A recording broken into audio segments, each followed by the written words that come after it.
дар қасри миллат масоили ҳамкории Тоҷикистону Қирғизистон дар мулоқоти хосаи сарони давлатҳо ва бо иштироки ҳайатҳои расмӣ баррасӣ гардид. Уважаемый Владимир Гурбанович, приветствую вас в Таджикистане, наши новые встречи.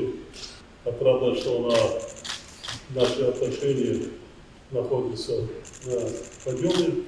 Мы сняли все вопросы по делимитации границы, активно продвигается работа по демаркации, успешно развивается торгово-экономические и культурно-гуманитарные связи.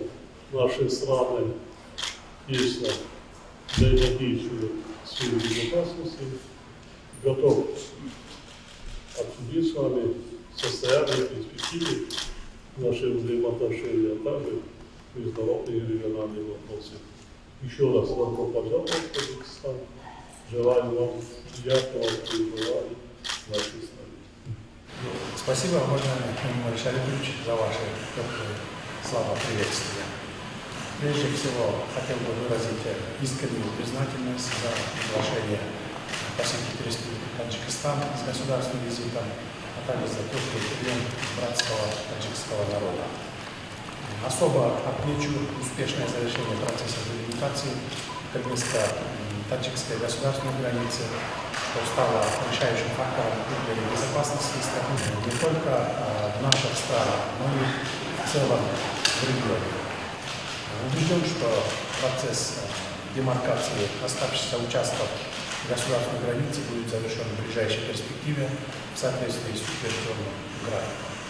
Уважаемый Эммануил Шарипович, уверен, что в ходе моего визита мы с вами обстоятельно обсудим все насущные вопросы и определим перспективные направления кыргызско-таджикского сотрудничества.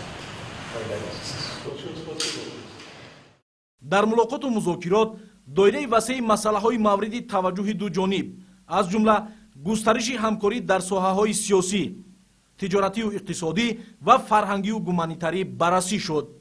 сарони ду давлат аз ниҳоӣ шудани делимитатсияи сарҳади давлатӣ миёни ду кишвар изҳори қаноат намуда, ҳамзамон таъкид доштанд, ки корҳо доир ба анҷом додани демаркатсия низ бо ҳамоҳангии ҷонибҳо идома дорад. таҳким ва густариши робитаҳои парлумонӣ воситаи муҳими рушди ҳамкории дуҷониба номида шуд.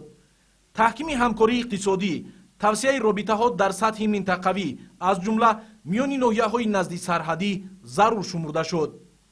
татбиқи лоиҳаҳои муштарак дар соҳаҳои кишоварзӣ ва саноати сабуку хӯрокворӣ аз самтҳои афзалиятноки афзоиши сармоягузории мутақобила арзёбӣ гардид.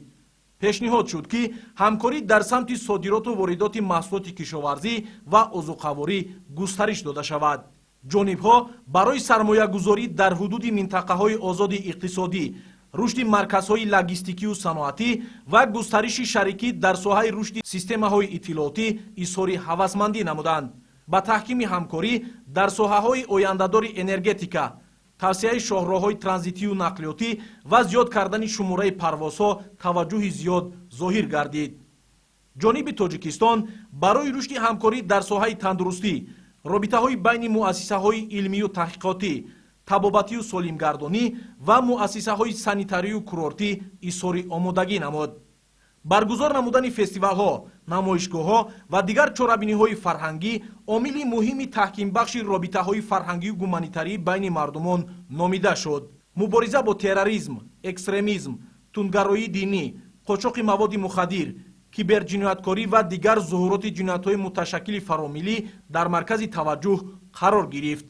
ҳамкории зич барои ҳалли мушкилоти тағйирёбии иқлим, оқибатҳои гармшавии глобалӣ ва ҳифзи пиряхҳо аз мавзӯоти дигари суҳбат буд.